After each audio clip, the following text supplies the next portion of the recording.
Hi, everybody, and welcome to Identifying Long-Term Goals and Creating a Positive Home Climate.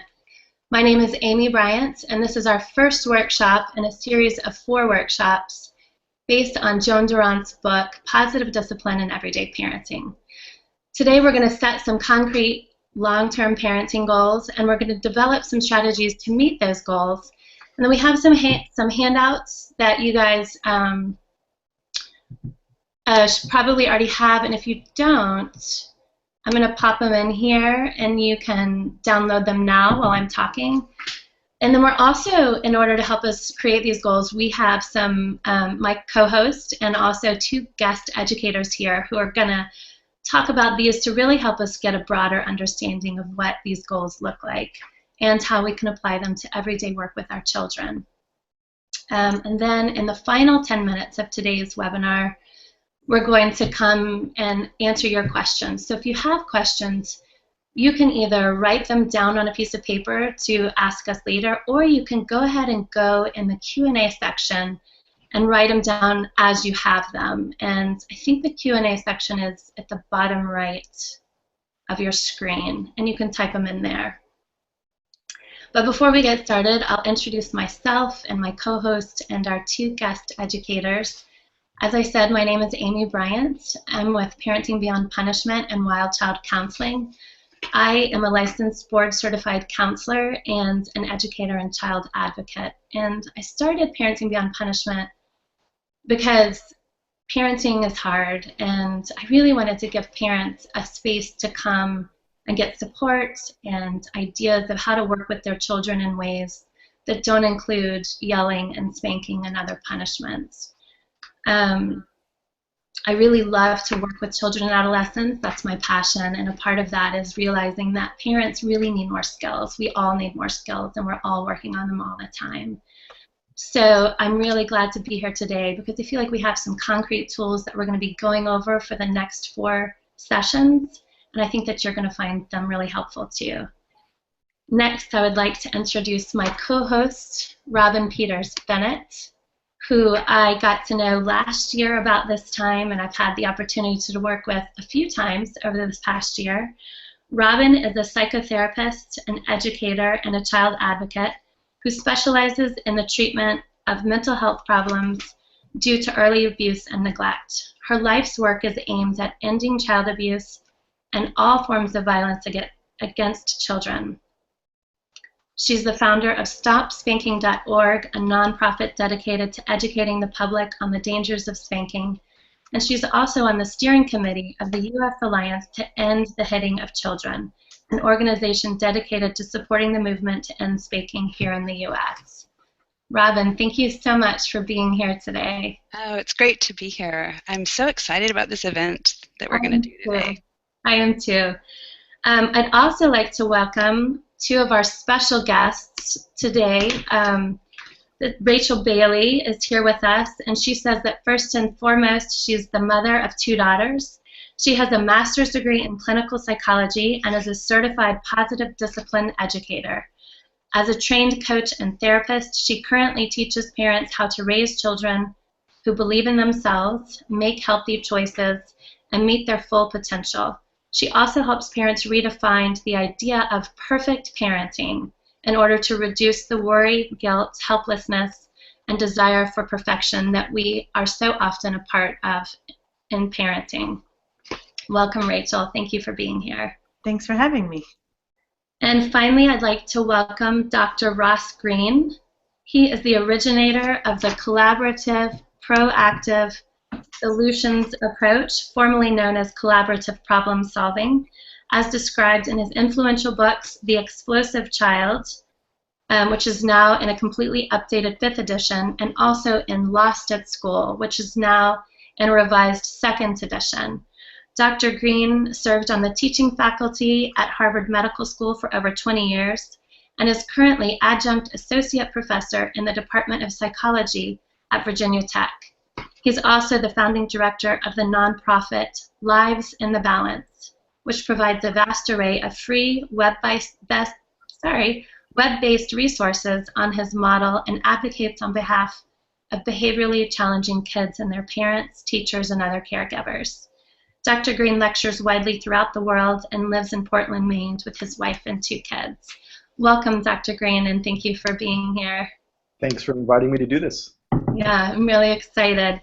So now we're really going to go ahead and get started. Robbyn is going to introduce us to the basics of positive discipline so that we sort of get an overall picture of what's going on.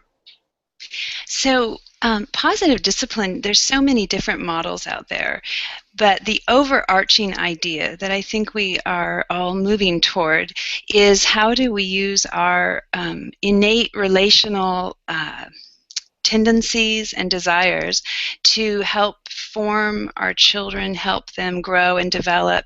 How do we use relationship in a respectful way to help them become, everything that they're meant to be? And one of the programs that I've been really curious and interested in is Joan Durant's work, and she's from Manitoba, Canada, and she started this program many years ago. It's called Positive Discipline in Everyday Parenting, and there's many programs like this in the United States. So this book, you can just pull it down. It's free online, and I thought we would just go through the basic ideas. There's so much more in this book. It's worth reading, but what I thought we could do is each parenting expert could talk about these concepts and how they think about them and how they've made use of these kinds of ideas. So just to start out with what positive discipline is not. It's not permissive parenting. It's not just letting your child do whatever they want to do or having no rules, limits, or expectations. And it's not really about the short term. It's about long-term goals. It's really about helping your child move toward self-discipline, and it's about having clear communication and knowing how to share what the rules are and what the limits are, and developing a mutually respectful relationship. So what we want to begin with, and in her book, if you look at her book, Joan Durant talks about there's 4 principles. So today we're just going to talk about 2 of them. The first is, how do you identify your long-term goals? And the second is, how do you provide warmth and structure? And what does that mean? So I thought what we could do is each of us could just start out by just saying something about long-term goals and how we think about that. So that might be a place to begin. Okay. So Rachel, why don't you start off and just say a little bit about your thoughts about setting long-term goals and how you think about that. I love this question because I always have parents ask me, which battles do I fight, and do I make my daughter, dress appropriately to school, or can I let my 3-year-old wear a tutu to school even in the winter? And I think long-term goals are really important in helping us almost have a North Star for how to make those decisions in the moment. So even though they're more of our long-term goals, they're also helping us make decisions when we have to in the moment. And they're really aligned with our values and who we are. And the more we parent in a way that's aligned with our values, the more calm and confident we are. So I think it's so important to understand what our long-term goals and values are in order to help us even in the moment. Yeah, I love it. The North Star, that's great. Mm-hmm. Dr. Greene, what are your thoughts on this? I totally agree with Rachel that long-term goals for our kids are the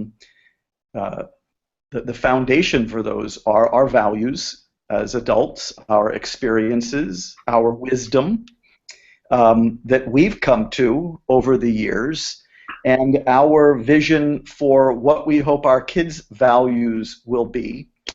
The only tricky part, of course, is that your kid may have ideas of his or her own about that.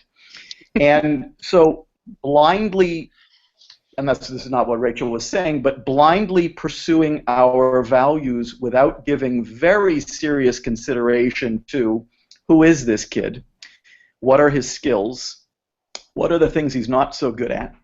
Those are very important as well because the great task of childhood is to figure out who you are and pursue and live a life that is congruent with who you are. And if we parents are trying too hard to make our kid turn out the way we had envisioned, then we also run the risk of disrupting that process. And so there's a very definite balance there between our values and who it turns out our kid is going to turn out to be. Very important balance to maintain. That's great. You know, one thing I think about with long-term goals is that some of that, the focus on long-term goals is not so much for our children, but it's for ourselves. Because I think when we're in a short-term goal perspective, you know, like just getting out the door or whatever, our stress arousal goes up. We're more stressed. We're less curious. We're more directive and bossy and pushy.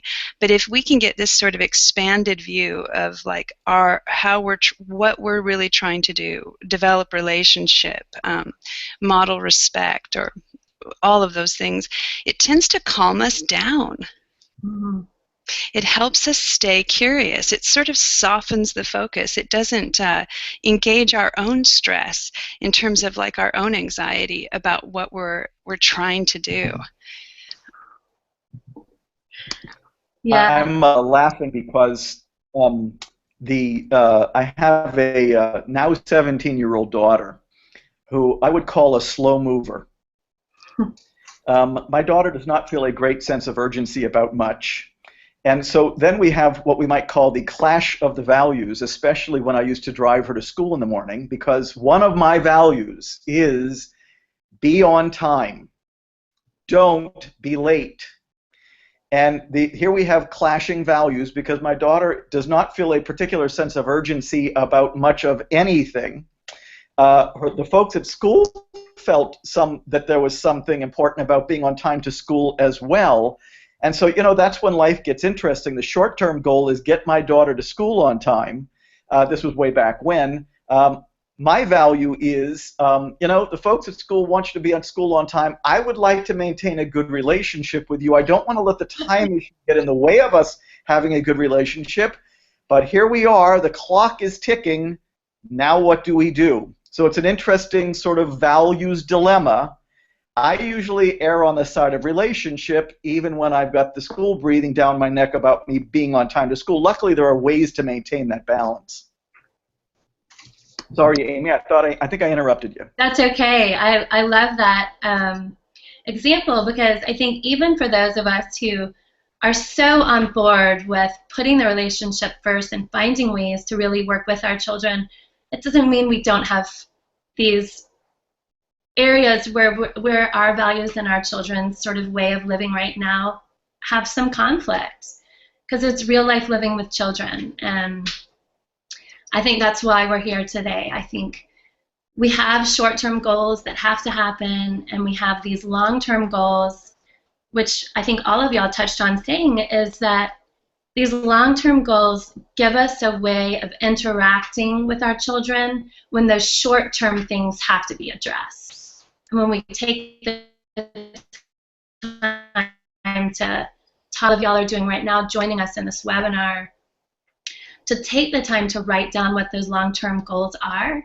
it really gives us a basis for what kind of parenting skills we want to use in those really tough moments, in those moments when we have to decide what to do to get out the door. So I think, why don't we move to the first exercise. If you don't have it, I think it's still in the pop-in window if you want to get it. And it's Parenting Goals 1. And let's just take a minute to look at it. So I really like these exercises. I'm really glad that. So this says, imagine it's a typical morning in your home and your child is getting ready for school and it's getting late. What do you want your child to accomplish on this morning? In other words, what are your parenting goals for this morning? So take a few minutes, or not a few minutes, but take a moment to think about a few things that you hope your child will accomplish before you leave in the morning. And it's kind of like we said, you know, Dr. Greene said he wants his daughter to be on time, and Rachel's client said, can she wear a tutu? You know, you have to get dressed. Brush your teeth. Brush your teeth. Listen to me. Get on your shoes. brother or sister. And these are everyday, real-life things. And they're short-term goals. These are short-term goals. What other things? What other things do you guys have for your children? For mine, I know it's getting out without distraction. So, you know, I don't know if Dr. Greene also is having that problem with his daughter, who is not as, you know, as anxious to get going, but my kids get distracted a lot. They want to play, they want to do this, they want to do that. So my short-term goal is to keep them on task. Right. Right. Yeah, my granddaughter's goal in the morning is usually to do art, not get ready. And not be interrupted when she's doing art. Oh, right. Right. It used to be a goal of mine to have my children eat breakfast before they left. Mm-hmm. That went by the wayside with adolescence and with a school that actually serves good breakfasts. And so I used to, you know, I felt bad on the day that I learned that my wonderful creations in the morning were no longer appealing to my kids as the one at schools. But it used to be my goal to have them well fed. I think a lot of adolescents are not so enthusiastic about that goal. They're just not that hungry in the morning. And so that's fallen by the wayside. That's one I no longer expect. So why don't we take a few minutes then to talk about sort of, I mean, we have really sort of already talked about long-term versus short-term goals. And we've even really talked about the differences. Is there anything else you guys want to add about long-term versus short-term goals while we're still here? Well, I think one that sticks with me is the difference between short-term and long-term is short-term sometimes will stimulate my temptation to be coercive and pushy, and I do it in all sorts of tricky ways. I can argue you to death, or I just have lots of really creative ways to try to push my will. And but I think about, you know, my children are adults now, so I think about this a lot, you know, like what is the quality of our relationship, and is it based on mutual respect, so that if I'm thinking about wanting to have a connection with them when they're older where they want to talk to me and they want to call me and they want to be close, that changes the way I relate to the child and my child in the morning. Because now I'm thinking about preserving the relationship and being respectful and listening to their point of view and trying to negotiate rather than be, you know, trick them into getting into the car, right? Yeah, it's so true. I remember the first time my daughter was really young when I learned about, really started thinking about the long-term versus short-term goals. And I think what stuck with me the most is that I don't have to stop that tantrum or what feels like defiance or bossiness right now. It's not really, there's something about that right now quality that has that stickiness to it. Yeah. And it keeps me from being in a place where I can think clearly about my long-term goals. You know, I want to, if I'm thinking about it getting done right now, I can get stuck in those everyday challenges that can muck up my morning or muck up my relationship with my child. Or I can take a step back, I think kind of like what you were saying, Robbyn. You take a step back and you breathe and you think, well, this is the moment to help my child learn those values that are really important, like empathy and respect and nonviolent communication and collaborative problem solving. And I just find that when I'm able to think about those long-term goals, it creates a space in me and sort of like a collaborative space with my child. And I'm not always able to get there, of course, because I'm not perfect. But to me, I think that's really the difference between the short term and the long term. One of them supports the other, or I guess they support each other. And I think something really important, too, is that we can match our long-term and our short-term goals. The problem is people don't know how, and that's obviously what we're going to talk about. But it's absolutely possible to get a child to brush their teeth or to get out the door while considering your long-term goals. So that's the good news. Yes, thank you. Well, that's a lovely segue into working into the next thing. Does anybody want to add anything? So let's take a look at the exercise 2, which is about long-term goals. So if we close our eyes and we imagine our children are all grown up, and we're about to celebrate perhaps our youngest child's 20th birthday, what kind of person do you hope your child will be? And what kind of relationship do you hope to have with your child? And you can think about these in your head, or you can jot them down. You know, I think a lot of people list things like they want to have good communication skills and problem-solving skills. We want to have a good relationship with our children when they're grown up. We want to care about each other when we're grown up.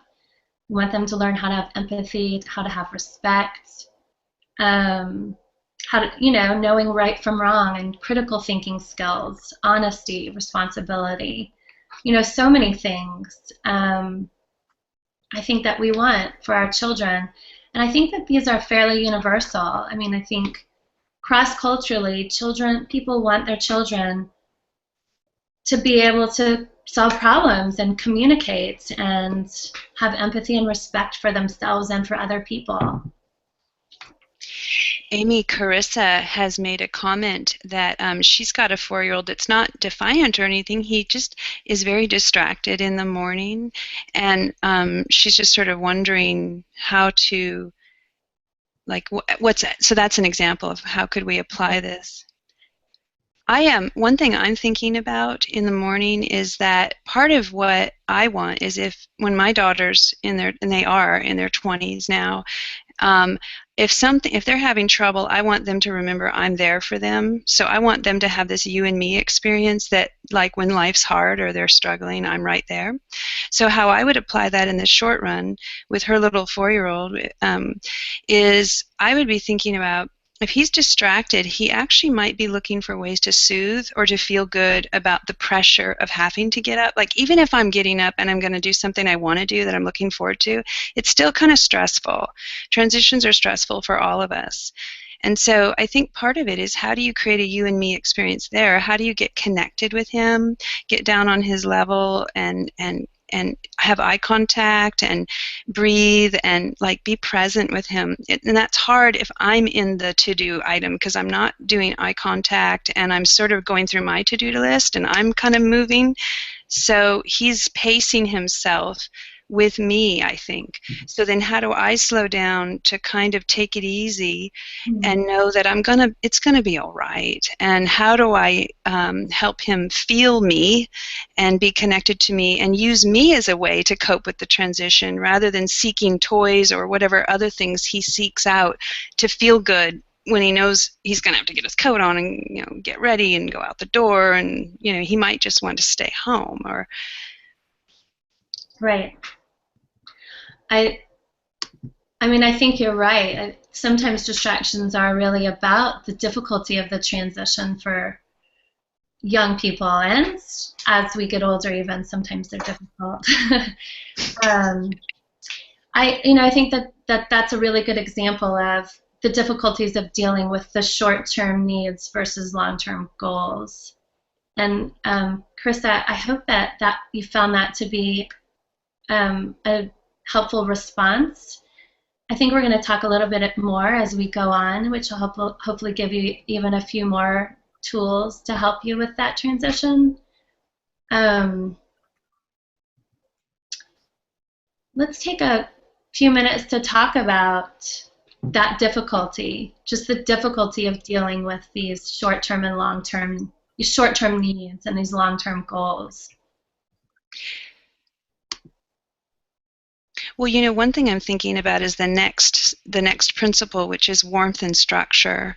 And how does warmth and structure support, you know, these kinds of situations? So how are we building in a feeling of relationship? So in the morning, when things are clipping along, how much warmth are you expressing in your face? How are you making it pleasant? Is it rhythmic in any way? Is there anything that actually regulates a child and helps them stay close to you or in the groove with you? Mm-hmm. Or do you look a little stressed? So how do you convey warmth, I think, would be one thing. Because that's inviting and it's very soothing and it'll help the child hang in with you, I think. Mm-hmm. Yeah, right. I think that for us, it's about that moment, but for our children, it's about something completely different, right? It's about their sense of belonging and significance and what's going on with their relationship with you. And like you said, once we can begin to get into their world and see what's going on, we can begin to give them what they need. And it's warmth is such a huge part of it, which is what we're going to be talking about here in a minute, or now. Does anyone want to talk any more about dealing with short-term needs and long-term goals?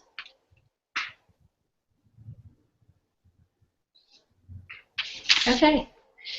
So let's talk a little bit about providing warmth. We've been talking about building skills, and the two ones we're going to be talking about today are creating warmth and structure. And warmth is the everyday ways we show our children that they matter. And when we consistently give children warmth, they're more likely to cooperate with us, and they learn how to treat other people with warmth. So, of course, there's a lot of value to giving our children warmth. And there's lots of different ways to do that, which I think we can talk about now as a group. Yeah, I'm wondering what Rachel and Dr. Greene think about this idea of warmth and structure. For me, one of the things I think about is warmth tends to create a feeling that we want to please each other, but not just please each other. We want to problem solve together because we really feel safe and it feels good. And structure, I think, is really important in terms of just understanding what's going on in the environment, what are the rules of where we are, providing some kind of knowledge about life. But one of the things I think about, and I often hear parents talk about, is being firm. And I'm wondering what your thoughts are about that, because sometimes I find that when parents are firm as a part of being, having structure, is that in fact their tone is harsh, they repeat themselves, they're not as likely to listen. So I'd also like to know what you both think about, and Amy, you as well, what you think about structure and what's the value of it and what is it exactly? Yeah. So I think both warmth and structure are so essential in gaining cooperation. And it's interesting because parents most frequently come to me because their kids aren't listening. And they always say, okay, what can I take away from them, or how can I reward them in order to gain cooperation? And it's probably not instinctive, but the reality is taking away things and rewarding behavior isn't actually as effective as just connecting and providing warmth and providing the emotional needs that kids have is so much more effective and efficient than trying to figure out what's the best reward, what's the best punishment, how do I become more firm, so connection is so much more effective than I think, and warmth is so much more effective than I think parents realize. And when they start to use that, often they'll come back and say, oh my goodness, I had no idea that I don't have to punish. You don't even need it when you're really connected to your kids. And the only other thing about structure, and then I'll pass it on, is I think a lot of kids don't know how to do what we ask them to do, and structure really teaches. So, to go back to that 4-year-old who is, distracted, a lot of kids literally don't know how to fight their impulses and how to do the thing that they don't want to do. They'd rather do the thing that feels good. And structure actually teaches them how to stop doing what they don't want to do in order to do the thing that needs to be done. And it does it in a very respectful way. So I think warmth and connection and structure really gives the tools that kids need to be cooperative, because naturally we all are cooperative at heart. So. And I guess my definition of structure is parents being clear about what their expectations are. Mm-hmm.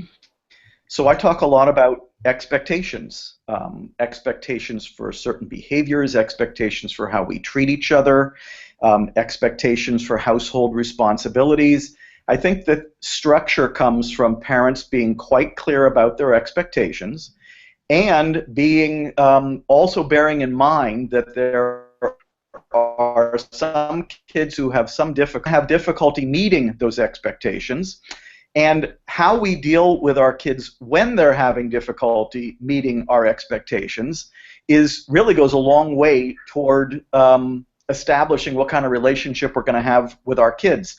I think that relationships are easier when kids are meeting our expectations.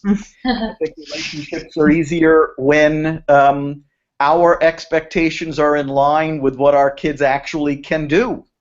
And I think that those are some of the ways in which we can sometimes go astray.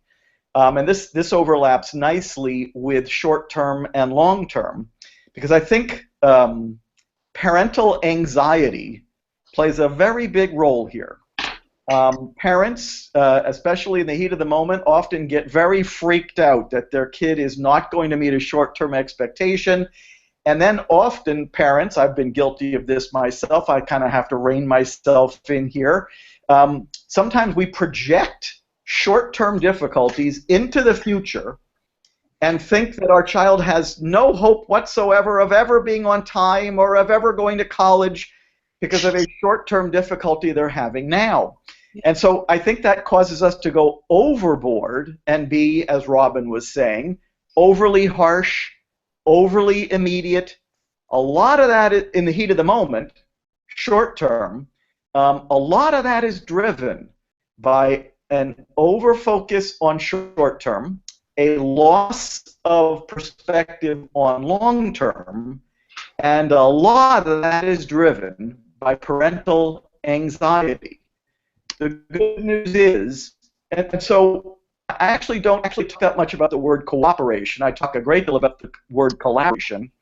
I think what we're collaborative partnership, say, you and me together, this is a partnership, and the reason I like the partnership concept is because there's certain things partners do to solve problems together, and there are certain things partners would never do to try to solve a problem together. And of course, that relates to why we're doing this webinar in the first place. The things that partners would never do. Yeah. And it's hard. I think many of us are lacking the skills to know how to collaborate, right? I mean, that's why we're here. We need those skills. How do I work with my child so that we can be connected and we can get our shoes on and our jackets on and our teeth brushed and out the door to get to school or the doctor or a play date or whatever. And we're gonna help build those skills, and that's part of the long-term goals and understanding really what warmth and structure is about. You know, so what is structure? What are some examples of structure?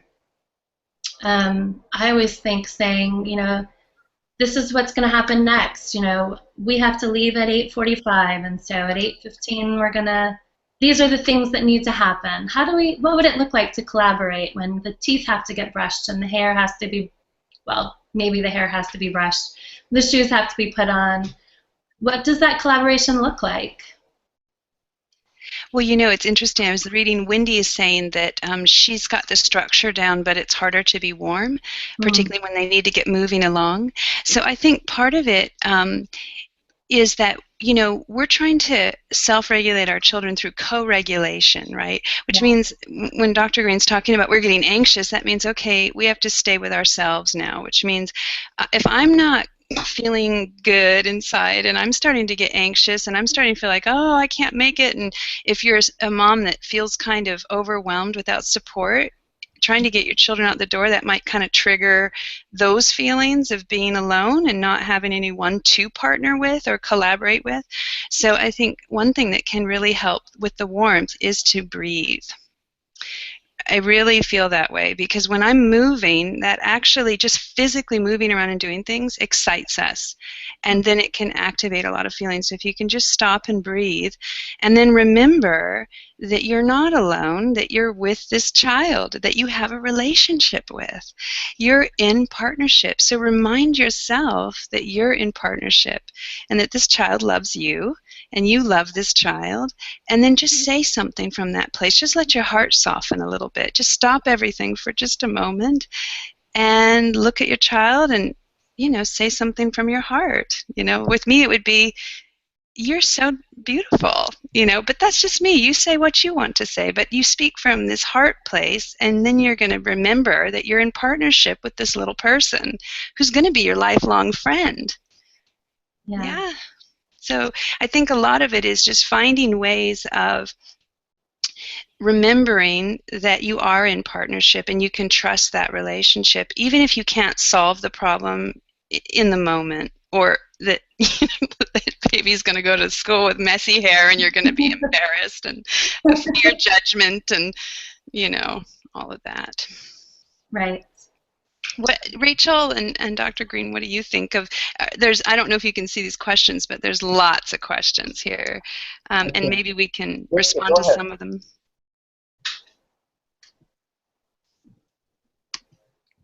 I can't see the question, but Rachel, go ahead. I'll go after you. I'm just wondering what I'm trying to look at the questions too.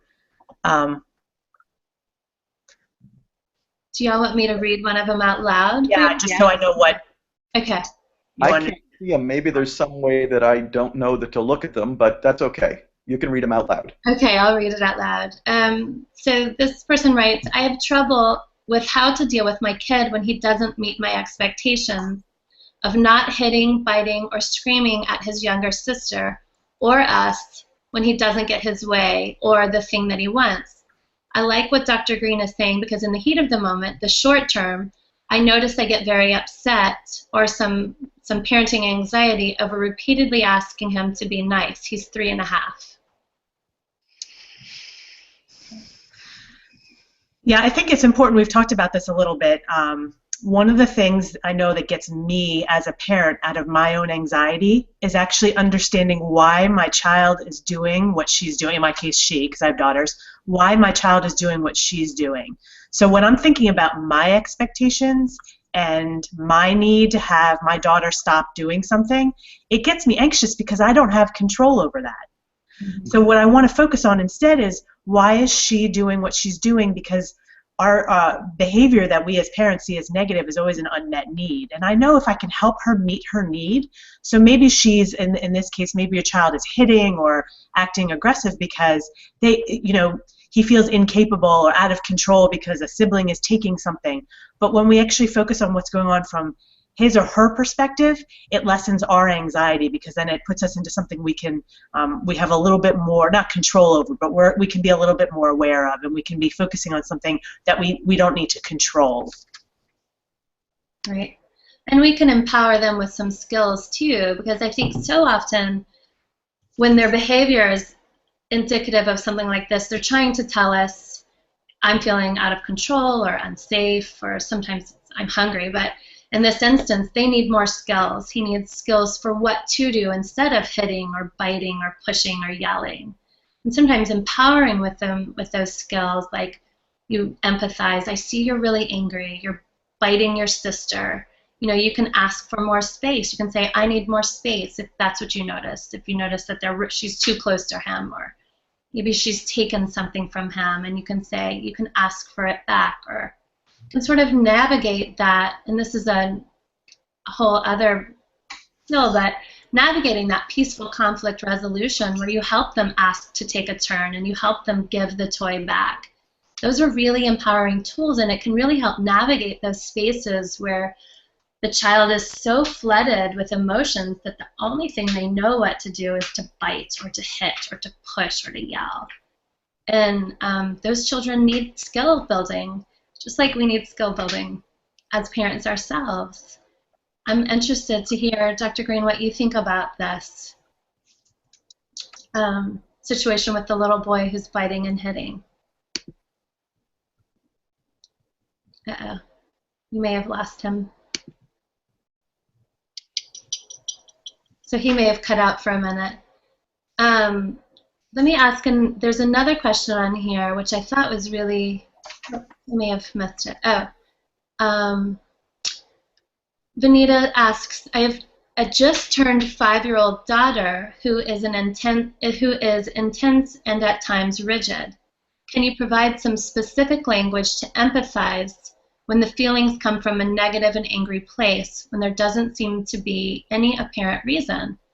So far, I'm learning a lot just in the last few minutes. We do have Dr. Ross's book. So a 5-year-old who's intense and who's at times rigid, she's looking for some language to empathize with her daughter's feelings, even when her daughter's angry and she feels like they're coming from an angry place.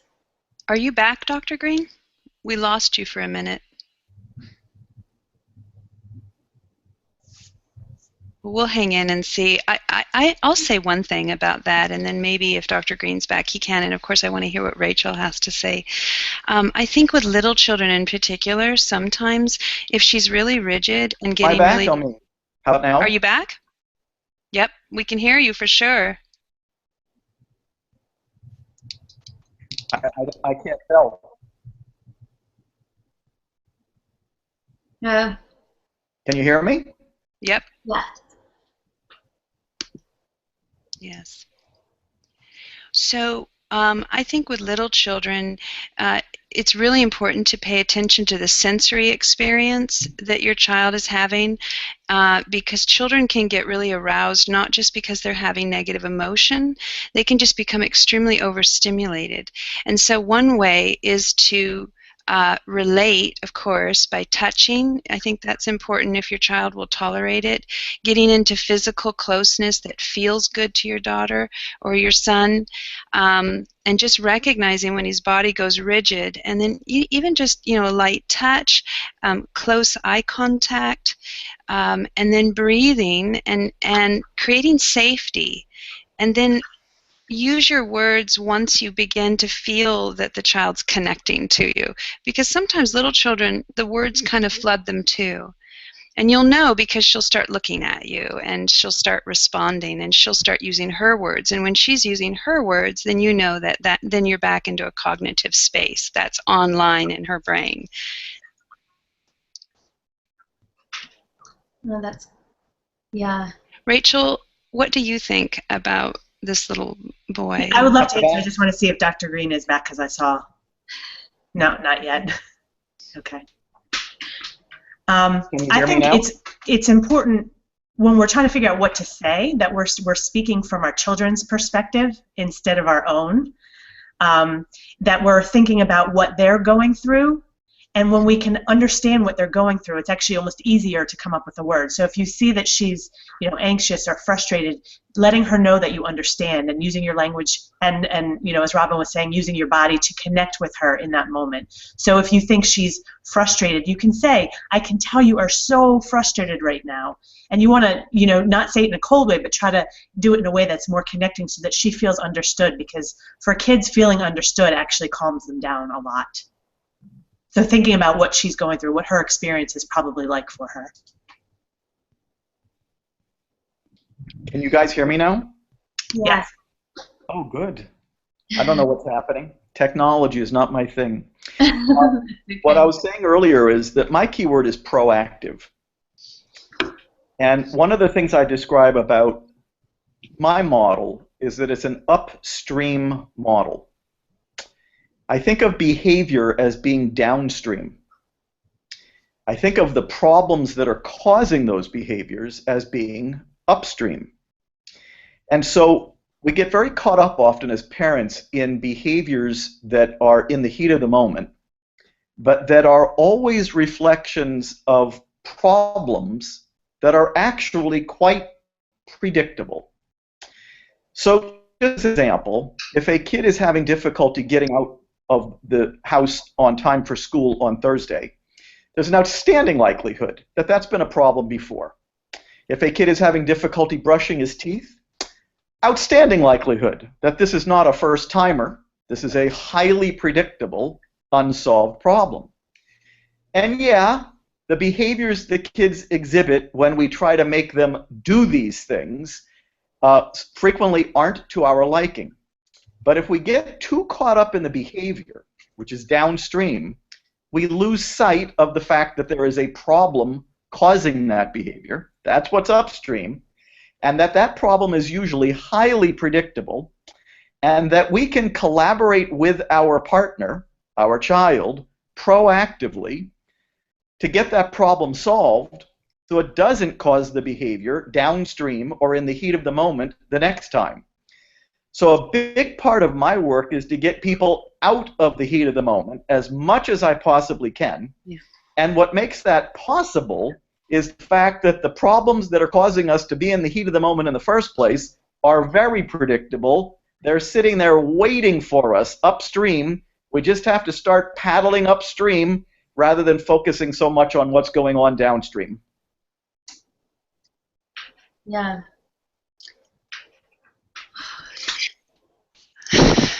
Like, what's upstream that's making this little 4.5-year-old, get so aggressive, or the little one that's rigid, right? What is contributing? And, what's interesting is when I work with parents, a lot of times they want to know, how do I deal with the tantrum or the freak out? And that's what they're really interested in.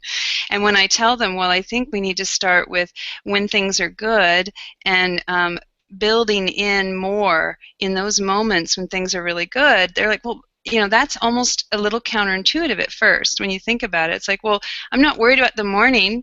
It's fine. It's the afternoon after the long day, and the child comes home from kindergarten where he flips out. But really, we need to be looking at, before the child's that exhausted, what is contributing to that kind of distress and fatigue and irritability.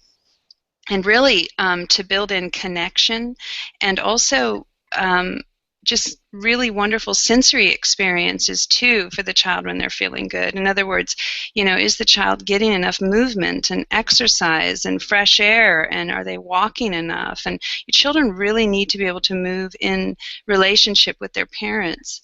And they spend all day at school, and are they getting enough of that? So just thinking about what you can do early on, long before that happens. Right. Yeah.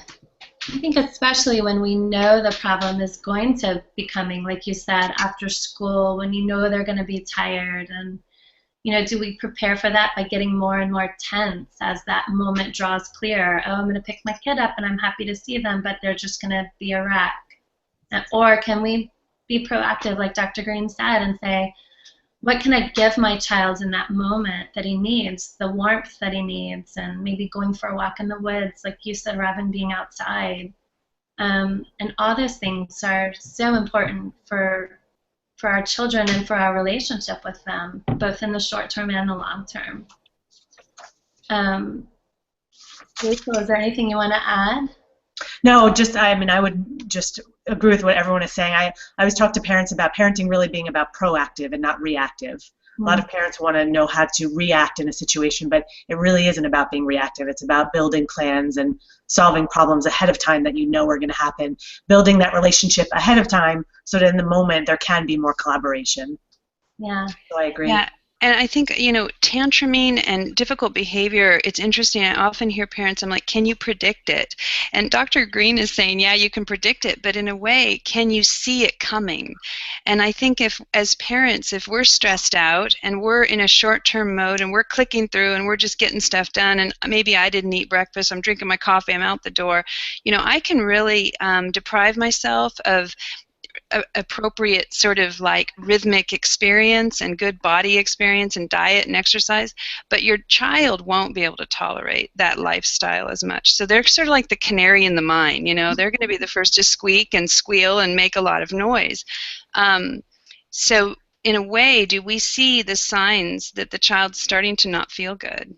Or is it we don't see it till they freak out, or we don't see it till they punch the other sibling? So, and part of why we're not seeing it is we're not really in our bodies. We're not embodied as much. We're feeling stressed. We don't feel supported. And so part of it, I think, is really that self-regulation as a parent, so that you can go, I just sort of saw something shift. for my child. Their face, they seem a little irritated or a little gone or kind of not listening. That must mean something's happening before the freak out.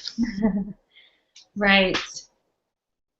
We'll read another question. Thank y'all. So Angela says, there are times I have to tell my child something.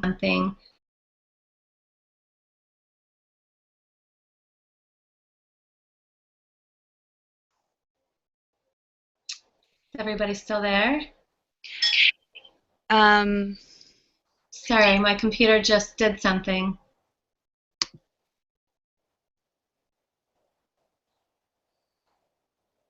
Well, we're back, but I don't know if everyone else is back.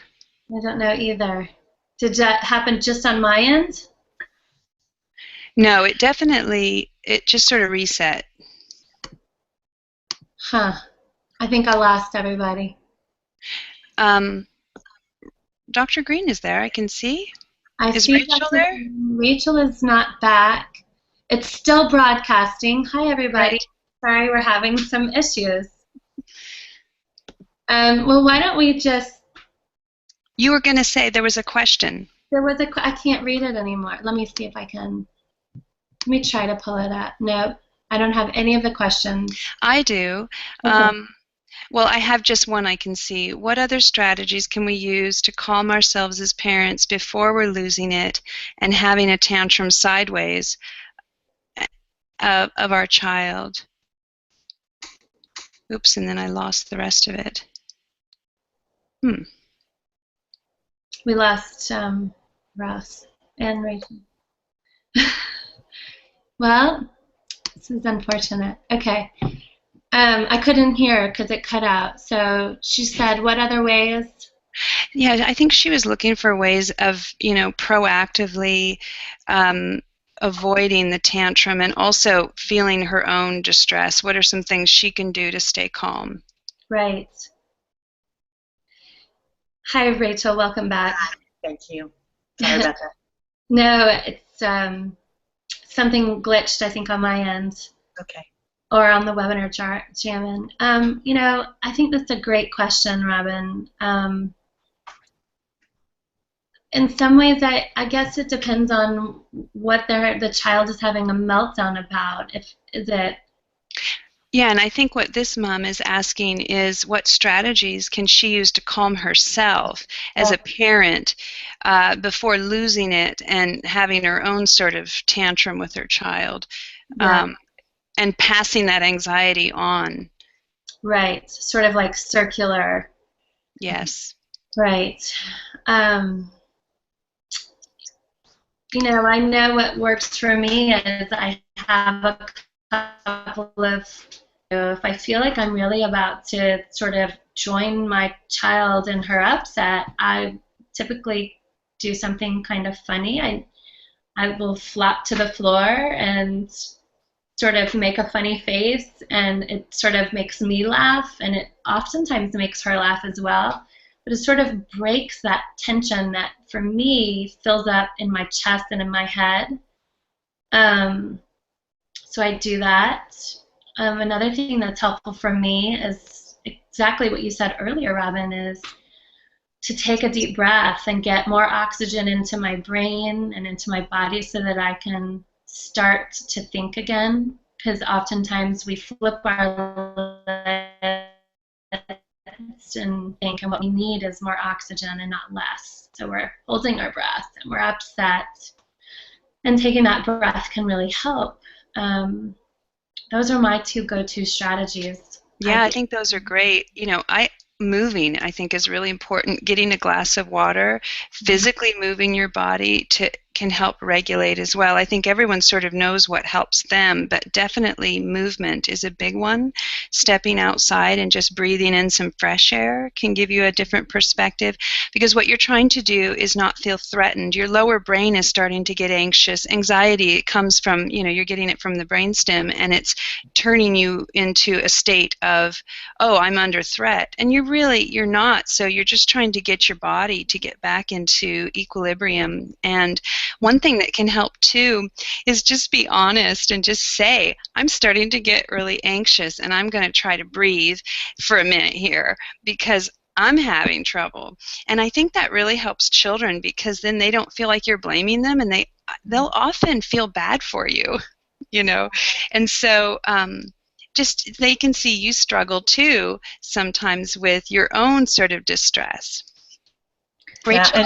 Yeah, I would love to add to that as well. Yeah, I think those are great suggestions. I talk to parents all the time about this, about how to get themselves to calm, because I always say I'm actually a very reactive person by nature, and I'm raising 2 small kids, so I feel like I'm in this with parents every single day.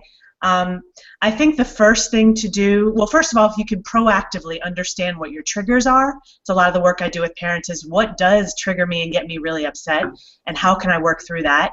But in addition, in the moment, let's say you don't know what's triggering you, the first is to start to recognize your physiological signs, because we all have them even if we don't realize them. Our body tells us what's going on. So I know when I'm really upset, my heart starts pounding and my face gets really hot. And I use that as a sign that I need to just stop, because whatever I was about to say, I will regret. So noticing your physiological signs, and then one thing that I do and a lot of parents say works a lot is to do the opposite of what you want to do in that moment. So if you want to yell, then whisper. If you feel like you need to be really controlling in that situation and just make your child do something, sit down instead or lie down. And I know movement is really important, as Robbyn was saying, you know, so that if you can move too, just to get yourself out of that state of mind, but just do something different than what you want to do, because actually thinking about what different or opposite looks like allows you to engage a different part of your mind, and it does calm you down sometimes a little bit. Yeah, it makes me think one thing too is that your thoughts actually are altered by distress. So when we are more anxious, our thoughts are more anxious and they're not as reliable. We have less empathy. So even though I'm a therapist and I think about, we process all the time what we're thinking and feeling, when I'm really getting aroused, I try not to get wrapped up in my thoughts too much about what their motives are and what my motives are and what's really going on. And I really just get into the physiology, because once I can get my physiology back, you know, in an equilibrium state, then I think differently and I have different thoughts. So I don't think we can underestimate the body and how important it is, you know, in just, and, you know, really, there's some great breathing exercises. Also, some people use tapping on the meridian points. I think it's called EFT. But anything that, singing, anything rhythmic can help. So singing a song, Amy, laughing is great. You know, doing any kind of vocalization would be wonderful. Yeah. Yeah, I think along the lines of proactive, I find having some quiet space by myself before anything happens, to sit with whatever emotions might come up. So I meditate in the mornings to sort of sit there and release whatever might be hanging out still, and I just find it a really good way to get back in that, sort of like developing a space where I can go back to when I'm stressed out. Like, okay, how was I feeling this morning when things were calm and quiet and I was having a cup of tea by myself? You know, and having that place to sort of visualize to go back to. I think those are all some really great ideas. We are at the top of the hour. Do you guys want to wrap up or answer one more question? Is there another question that you can see? I have a question from the private group that we can just go and answer it. Okay. Written. And I'm sorry that we've had some sort of technical glitch. I'm hoping that it looks like there's still 29 viewers on. Could just be frozen, I'm not sure. But hopefully y'all are still getting some of this and it'll be recorded. Yeah. So is there anything else you guys want to say before I wrap up with a calendar of events? I was just going to ask how the people who did ask questions, I mean, I know we have a group, maybe they can go in there and ask the questions so they still get addressed. Yes, yeah. I think, and if you didn't get your question answered, do go type it in, because we may have lost it in the feed, and then we'd all be glad to make comments and keep the discussion going there. Yes, definitely. And so the next webinar is going to be the next piece of it is understanding how children think and feel. So using your long-term goals, knowing how to provide warmth and structure, then how do you get into the world of your child and how do you understand how they think and feel? And that's what the topic of our next webinar is going to be. Yes. I'm so glad Rachel and Ross Greene were here. I'm sorry we lost Dr. Greene, but it was great to have both of you. Thank you for having me. Yeah, thank you, Robbyn and Rachel and Dr. Greene, all of you for being here. And thank you, everybody, for joining us today. Like they said, if you didn't get your answer question, please go to the private No Spank group, which should be in the emails that y'all are receiving, and ask your questions there. Especially if you go to this event page, we'll be able to find them easier and we can speak to them there. I just wanted to let y'all know about one other thing. In addition to our second part 2 of today's webinar next Thursday, it's not too late. You can still register for the event tomorrow with Lori Petro of Teach Through Love. She's going to talk about unlocking the secret to setting boundaries with compassion and confidence, which I think just flows really nicely with what we talked today. It's a live learning session followed by a Q&A. And if you haven't worked with Lori at Teach Through Love, I think you're really going to appreciate what she has to say. So check out the links to that available on the No Spank Facebook page and Parenting Beyond Punishment. And thank you all for joining us.